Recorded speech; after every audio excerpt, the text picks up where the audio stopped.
Hello दोस्तों, जाना था सब जनी। तो देखो हम वीडियो कहा नहीं डाल पावा था तैया अम्मा हमारे रालिन तो ये देखो गुजर गए मनो छोट सास रालिन मनो हमारे अम्मा से छोट रालिन तो वह देखा गुजर गए तो उनका देखो हम फोटो लगावा था दोस्तों।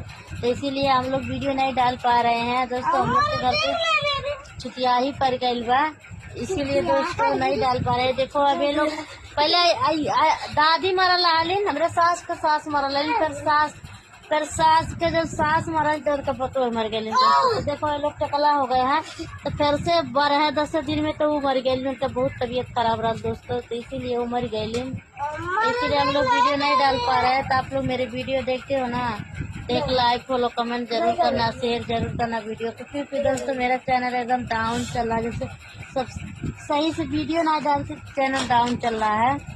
तो दोस्तों लाइक फॉलो कमेंट जरूर करना, आप लोग देखते हो प्लीज।